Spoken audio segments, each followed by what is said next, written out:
Hello students. Visharad பூர்வார்த்தில் first பேப்பரில் 7th கொஸ்டினுக்கான tip பண்ணி போட்டுக்கிட்டு இருக்கோம். அதில் வந்து தெனாலிராம் இம்பார்ட்டன்ட் அது பார்த்துருக்கோம், அது படிங்க. செகண்ட் வந்து டாக்டர் ரத்தன்லால் சர்மா, இதுவும் இம்பார்ட்டன்ட் தான், இதுவும் படிச்சுக்கோங்க ஸ்டூடெண்ட்ஸ். 5 மார்க் ஈஸியாக இருக்கும் உங்களுக்கு, வேறு ஒன்றில் இது எழுதுறதுக்கு. டாக்டர் ரத்தன்லால் சர்மா டாக்டர் ரத்தன்லால் சர்மா ஏக்கு குஷல் சிகித்சக் தே. சிகித்சக்னா டாக்டர், ஒரு குஷல்னா சிறந்த மருத்துவர், சிகித்சக் அப்படின்னா மருத்துவர் டாக்டர். ரத்தன்லால் சர்மா ஏக்கு குஷல் சிகித்சக் தே. வே ஷிகார் கே ஷவுகீன் தே. அவர் வந்து அவருக்கு ஷிகார் வேட்டையாடுறதுனா ரொம்ப பிடிக்கும். டாக்டருக்கு பொழுதுபோக்கே வேட்டையாடுறது தான்.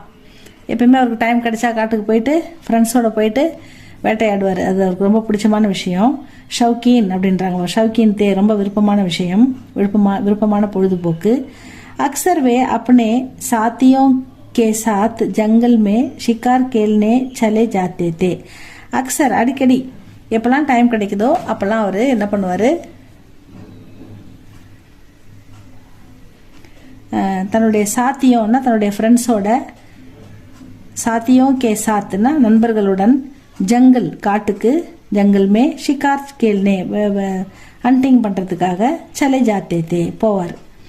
ஷிகார் கியே ஹுயே ஜான்வர் கோ, அவரால் அந்த ஹண்டிங் பண்ணப்படுற அந்த விலங்கு அனிமல் அதை எடுத்துன்னு கர் லாக்கர், அதை வீட்டுக்கு, லான்னா கொண்டு வர்றது, கர்னா வீட்டுக்கு கொண்டு வந்து, அப்பனே ஹாத்தோं சே தன்னுடைய கைகளாலேயே சாஃப் கர்க்கே அதை சுத்தம் பண்ணி, அலகு சூலுஹே பர் பக்காத்தே தே ஒரு தனி அடுப்பில், வீட்டுக்குள்ளே வந்து செய்ய மாட்டார், அதை வெளியில் வச்சு தனி அடுப்பில் பக்காத்தே சமைப்பார்.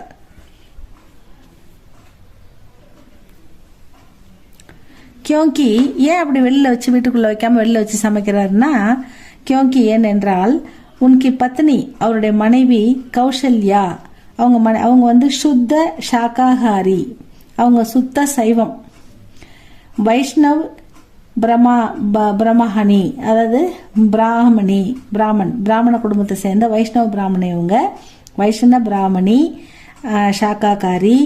அதனால் அவங்க வந்து தர்ம கர்மமே ஆஸ்தா ரக்னேவாலி ஸ்திரீஹர். அதனால் அவங்க வந்து தன்னுடைய மதத்தையும் தன்னுடைய தர்மத்தையும் காப்பாற்றக்கூடிய ஒரு பெண்மணி, பக்தி உள்ளவங்க. அவங்க அந்த நான்வெஜ் சாப்பிட மாட்டாங்க, வெஜிடேரியன். அதனால் வந்து இவர் வெளியில் ஒரு சூலுகானா அடுப்பு சூலுகை வச்சு பக்கா பண்ணி சாப்பிட்றாரு ஃப்ரெண்ட்ஸோட, அப்படி ஒரு பழக்கம் வச்சிருக்காரு. இஸ் விஷயமே